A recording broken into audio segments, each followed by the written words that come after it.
Howdy, howdy, this is Mr. Potter. In our last video, we talked about coming up with the stack data structure. We talked about how it's used, and we also came up with how to write it in C++.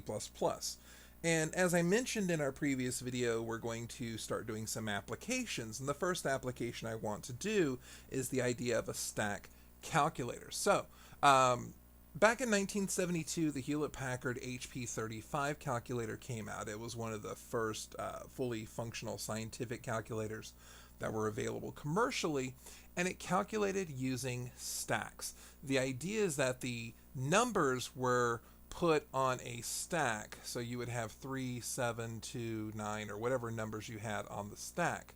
So, for example, if I had a problem like 3 plus 4 plus 5, what I would do is I would do 3 and then I'd hit this enter key, and that would actually put the data on the stack. And then I would put the 4 on the stack, and instead of hitting enter, I would hit plus, and what that would do is that would crunch these down, so my stack would become 7 and this spot would be blank. And then I would take the 5, put it on the stack, hit the plus again, it would crunch those numbers down, and we would get a 12. It worked on the idea of stacks, but that's not what we're going to be programming today. What we're going to be doing instead is we're going to be taking a look at an expression like this, but keeping track of the two different types of things we have. We have numbers, so I'm going to make a stack called vals, and the values are going to be put in here. These are going to be ints. And then I have the things in between the numbers, which are my operators. So I'm going to call this ops, and these are going to be chars. So I'm going to keep track of things like this using stacks. So I want to talk about the procedure that we're going to be looking at with some arithmetic ideas here. So let's say I have 3 plus 4 plus 5. So the first thing that's going to happen is I'm going to try and figure out, okay, 3. 3 is a number, which means this is going on my vals stack. So I'm going to put a 3 on this vals stack. And then I hit this space, and a space isn't a number, and a space isn't an operator, so I'm going to ignore it. Then I hit this plus sign, and this plus sign is definitely an operator, so I'm going to put this on the ops stack. So there's my plus. Then space, and then I've got a 4. Now, the thing is, I have no idea if I need to evaluate this until I take a look at this next character. So I need to go ahead and put the 4 on the stack. But as soon as I see this plus, I'm going, oh, wait a minute. There's a plus on this stack, and these pluses have the same precedence. Now, in your algebra classes, you may have talked about order of operations. And we're going to have to program that in some way here. Now, because these additions have the same order of operation, they have the same precedence, I can evaluate this by popping the 4, popping the 3, and popping the plus, and evaluating this calculation. 3 plus 4 is 7, and I can put the 7 on the stack, which means now I know that this result here is a 7. And now I can go ahead and push the plus on the stack. And then I can get the 5, put the 5 on my val stack. And at this point, I've reached the end of this string, because this is going to be put into a string, and I'm going to be going through a string char by char. Which means since I've ended this, I know I need to go ahead and evaluate this, so I'm going to pop, pop, and pop. And I'm going to evaluate this calculation. 7 plus 5, and that's 12. And because I'm at the end of my string, and because this is empty, whatever I get as the result of this last calculation must be my answer. Now, this brings up a couple of things that we're going to have to talk about. First, this idea of precedence. Now, I know that I'm supposed to evaluate parentheses, and then I'm supposed to evaluate multiplication and division after that, and then addition and subtraction after that. And these have the same precedence. These have the same precedence, but they're higher than plus or minus.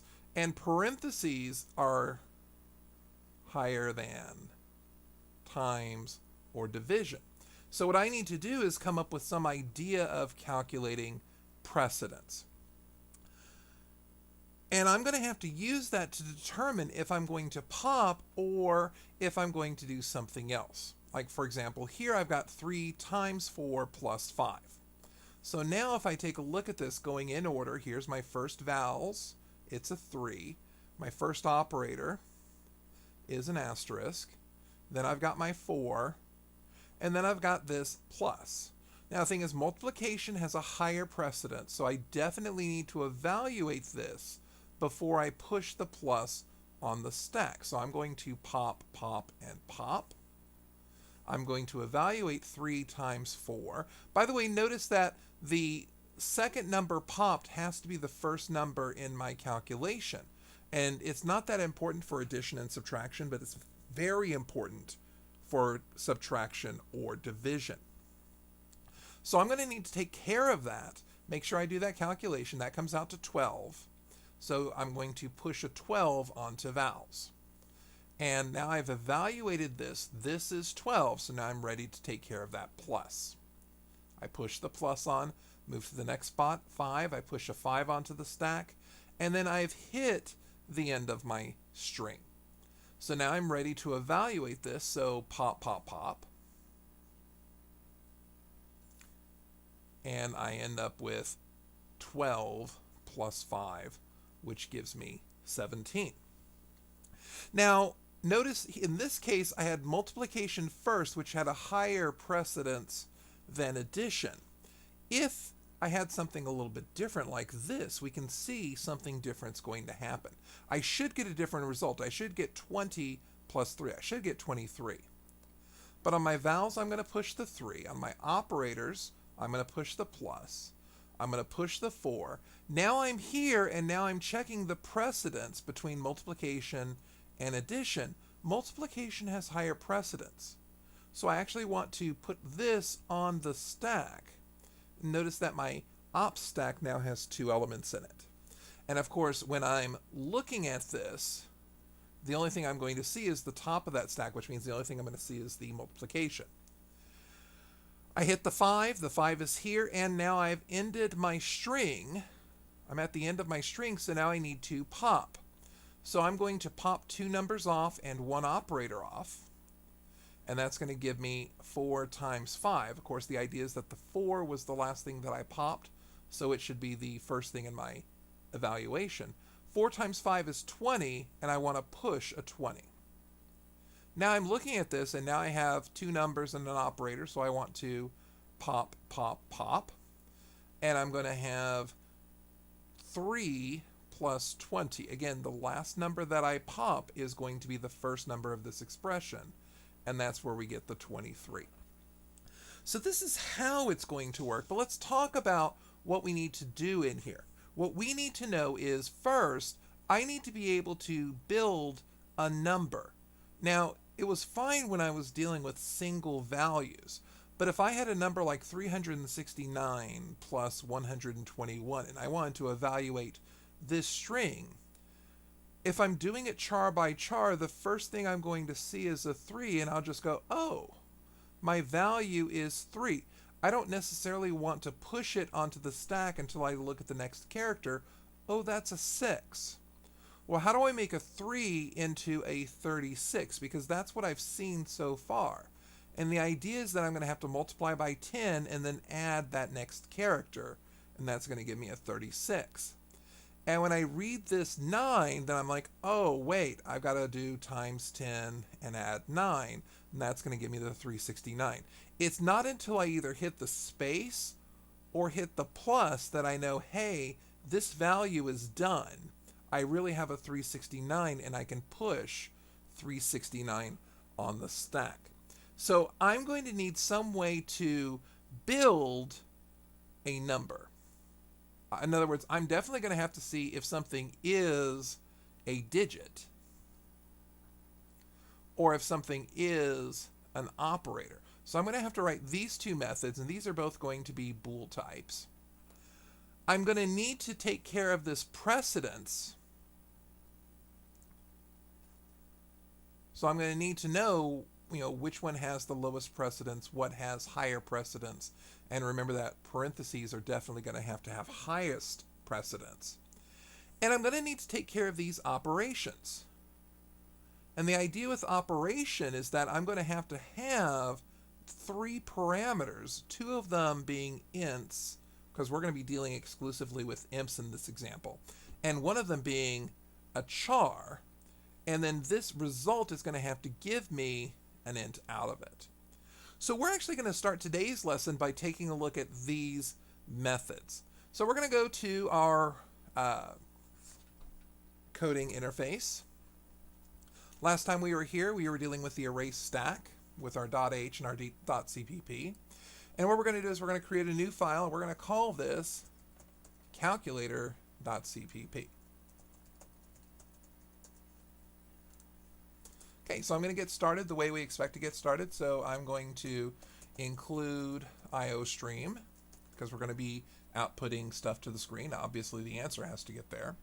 We're going to include the string class, because we're going to be entering an entire string and peeling it off one character at a time. And we definitely need to include stack.h, because if we're using stacks, we need a stack file. So this is actually going to be array stack. This is going to allow us to work with our arrays in this problem. And of course, because this C++, we want to output, we're going to be doing using namespace std. All right, so there are 4 things we talked about. The first thing I had to do is I have to check if the char is a digit. So I'm going to say bool is digit, and I'm going to be giving it a char c. Now, keep in mind that when I'm dealing with chars, I'm dealing with Unicode values. And when we're dealing with Unicode values, remember that a 0 as a char really has a Unicode value of 48, and a 1 as a char has a Unicode value of 49, and so forth until we get to a 9, which has a Unicode value of 57. So I need to make sure that whatever char I've got here lies between 48 and 57 inclusively. If it does, then it's one of these digits 0 through 9. So that's what we're going to test. So let's go ahead and test that. So I want to know if c is greater than or equal to 0, which is character 48, and c is less than or equal to the character 9. And if that's true, then I want to return true. So I can get away with just saying return the result of that Boolean expression. And so that'll tell me if I'm a digit. Now, that's convenient because all of our digits are in order. Unfortunately, plus, minus, asterisk, and slash, and the parentheses are not in consecutive Unicode order or ASCII order. So if I want to write this is op for a char c, if I want to write a function that's going to check if char is an operator, I'm going to do a little bit more here. So what I'm really going to do here is I'm going to return if c is equal to a plus sign, or c is equal to a minus sign, or c is equal to a multiplication sign, or c is equal to a division sign,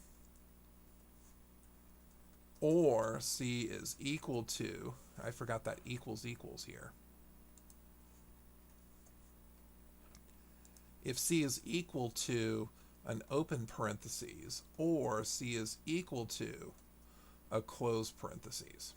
So I'm going to have to figure out the result of that statement. If any of these are true, and of course at most one can be true because it's a char, then I'm going to return true. Otherwise I'm going to return false. So that takes care of whether or not something is a digit or whether or not something is an operator. So what I need to do now is I need to determine the precedence of an operator. And this is what we were talking about, how a plus and a minus, those have the lowest precedence, which means any of these other operators are going to uh, be evaluated before addition or subtraction. Similarly, multiplication and division, while they do have higher precedence than addition and subtraction, they're going to have less precedence than an open and closed parentheses. So I need to return appropriate values on that, and I'm going to go ahead and make these ints. So I'm going to say int get precedence for a char C, and I'm going to switch on C. And I'm going to say in the case that it's a plus, or in the case that it's a minus. Remember that addition and subtraction have the same precedence. They're evaluated in order from left to right. It's not like Please Excuse My Dear Aunt Sally, where addition comes before subtraction. It just happens to come first alphabetically. But if this is true, then I want to return a 1. And in the case of multiplication or the case of division, then I want to return a 2. In the case of an open parentheses or the case of a closed parentheses please, then I want to return a 3.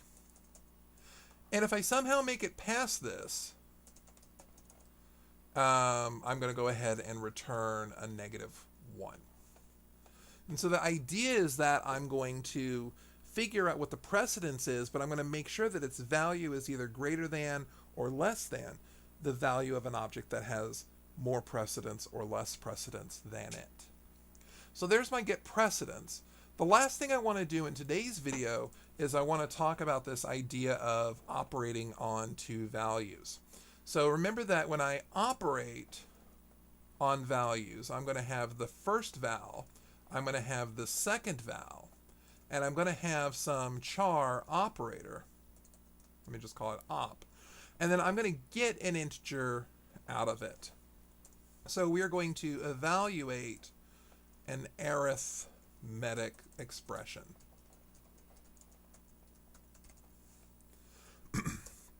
So what I'm going to do is print out the result. So if op is equal to a plus sign, then I want to return val1 plus val2.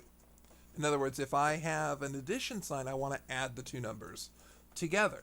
If I have a minus sign, then I want to return val1 minus val2. And if I have a multiplication sign, then I want to return val1 times val2. Now, the only things that I can do in this program is add, subtract, multiply, and divide. We're kind of leaving out exponentiation, but you certainly could add this to it when we're done. And having a parentheses, you can't really parenthesize two numbers unless you have some type of operator together. So I'm either going to add or subtract or multiply, or I'm going to return val1 divided by val2. And again, remember I mentioned that when we're dealing with here are integers. So this is integer division, which means I could end up with a 0. I'm not going to have any decimals. I'm not going to have remainders from a traditional sense. If you want to, you can make the modifications here to take care of exponents using the caret symbol or modular arithmetic using the percent symbol. You just need to make sure that you put the appropriate precedence in here. Keep in mind that exponentiation would come between multiplication and division and the parentheses. So exponentiation would probably return a 3, making parentheses return a 4 if you were going to do that. And if you're going to do modulus, if you're going to do remainders, they're going to have the same precedence as multiplication and division, so they're going to be part of this switch statement that returns a 2. So at this point, I've kind of explained what we're doing, and I've also written the helper functions that we're going to be using, the functions that are going to make the process a lot easier. What we're going to do in our next video is we're going to get into the meat potatoes of this. We're going to figure out how do I physically take care of these situations where I have parentheses or where I have one operator that has higher precedence of another operator. What do I do when I'm done with the string and I still have stuff left on the stacks? what do I do if it's the very first thing in the problem? That's what we're going to cover next time. So once again, this is Mr. Potter. Thank you for watching. Have a great day.